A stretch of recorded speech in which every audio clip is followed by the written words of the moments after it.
things I want to get from Nana Radebe of the Johannesburg Emergency Management Services. The one is the status in as far as the firefighting effort is concerned.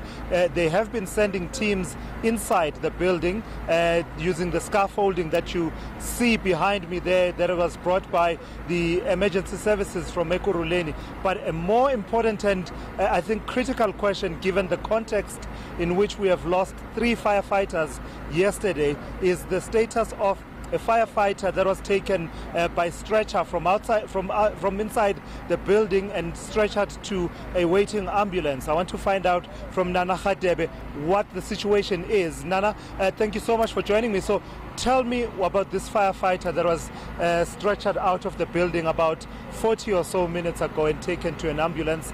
What was going on there, and what is the condition of that firefighter? We have a firefighter that has just been taken to hospital. He has exhaustion. He's from city of Tshwane. He's been taken to hospital, but he is stable. All right, so that is the condition. He is stable. He is stable, yes. All right, and just give us an update also on the other firefighters, if you have, that were taken to hospital yesterday. We had 8 firefighters that were taken to hospital. 6 of them are stable. We have 2 that we're still worried about, but we have spoken to the doctors earlier today, and they are monitoring the situation. All right. I'd like us to crane our necks and sort of look at the fire before we continue this conversation. So where we are now, it's sort of smoldering, and you're seeing thick plumes of smoke coming out from the sides of the building, but luckily we're not seeing any flames as we were seeing a bit earlier on. Can we heave a sigh of relief, Nana, to say you almost have this under control, or you have it under control? I guess yesterday my answer would be we have it under control. But given the experience that we had, and we have seen that most of the floors have boxes, paper, and a number of furniture that is stuck inside. So that would cause the fire to reignite because of the combustible material that is inside. So what we're doing now, we have teams that is fighting the fire, and we have another team that is following them to do damping down and ensure that the fire does not reignite. This involves physically removing the boxes and all the furniture that is there, just to make sure that there's no fire anymore. And am I correct in assuming, as I've been assuming over the last few hours, that part of your strategy, as we see that crane that is now sort of putting water through the floors there, part of the strategy is to make sure that there should be a point beyond which the fire cannot burn coming down to the lower floors of the building? We have seen yesterday that the fire was traveling through the lifts and going to other floors. So what we did, we have 2 ladders on scene. We're using foam just to ensure that the levels that do not have fire, the fire does not spread to those levels. So we're protecting those floors. Just a final one then. How's the morale of your team?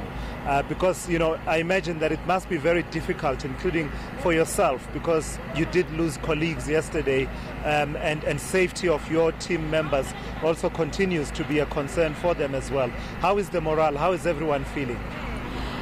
You would expect them to sit up, to take a back seat and say that they are not willing to go in because of the experience from yesterday.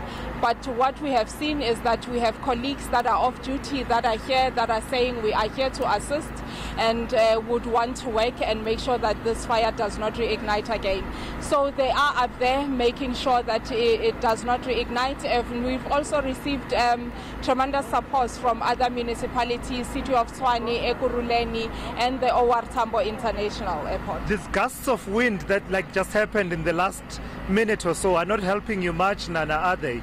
Indeed, they are not helping because they change the direction of the fire. Hence, you have seen you'd sometimes have the fire on this side, and at the other time it would move to the other side.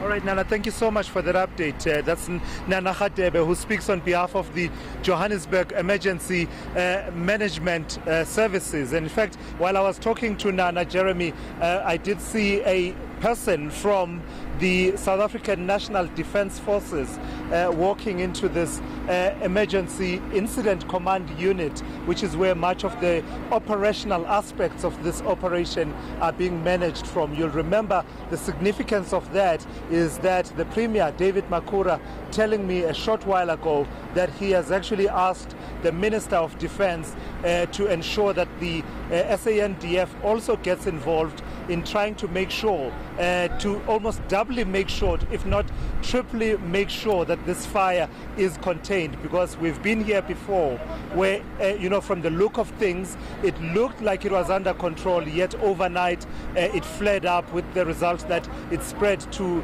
quite a number of other floors. So there is an official from SANDF. I'm not sure what assessment he is making from this vehicle, which allows them to actually look at the fire using, and in fact there he is, that official that I'm talking about. In fact, another one I see is from the Air Force. There are two officials that we've just seen from the SANDF that have come out now. And Thulasizwe, very quickly, 24 hours on, and it was inevitable that this was going to become a political football. In the past couple of hours, you have the mayor of Johannesburg, Herman Mashaba, saying that it's got nothing to do with them, that they had raised this issue previously and that they are working on it, saying give his 2-year administration more opportunity to try and resolve the issue. On the other hand, the Premier of the province, David Makhura, very frankly saying that he was ashamed that people had died, but also raising the issue of budget. Jeremy, before I answer that question, I want to tell you that I'm seeing more fire engines arriving. These are yellow in color. It's written Salim, Brandweer and Reddingsdienst. So this seems to be almost like private firefighting capacity. They are yellow in color. There are 3 of them. They're written Salim, Brandweer and Reddingsdienst. Let me try and see if we can show them to you. This just talks to the scale of the operation that is now underway. I see, in fact, there are 4 of them. 1, 2, 3, 4 of those vehicles that are arriving, yellow in color, also coming to reinforce the effort that is underway. It's a full-scale operation at this particular point. Back to that question you asked about the political football. It was always inevitable, Jeremy, that this was always going to come down to hard questions about governance, apparent governance failures at a provincial level, in as far as, the state of the buildings in which many civil servants have been working for years, raising their concerns, but also at a local government level where the Mayor Herman Mashaba and the DA coalition came into power some 2 years ago. When they came in, these were already questions that were being asked about the firefighting capacity of this particular city, and those questions have continued to linger around. So there was an interesting exchange there during my conversation with the leadership of the province and the city, where Herman Mashaba was sort of talking about legacy issues and talking about what he says was the fraudulent award of a tender, a contract that was meant to bring new fire engines into the city of Johannesburg system, EMS system, that they've had to cancel, and basically there are also issues to do with a backlog of some 170 million, if I'm not mistaken, that he says is the backlog in as far as the infrastructure is concerned. And then you had a response from Uhuru Muyilwa, who is the MEC for human settlements in Gauteng, of course belonging to the ANC, who then said, well, it would be interesting for the premier, for the mayor to bring this to my attention, because then I would then have to invoke Section 106 to ensure that there's a forensic investigation that gets underway. Sort of that subtle politicking which we saw between the two leaders of the province. Interestingly, I did see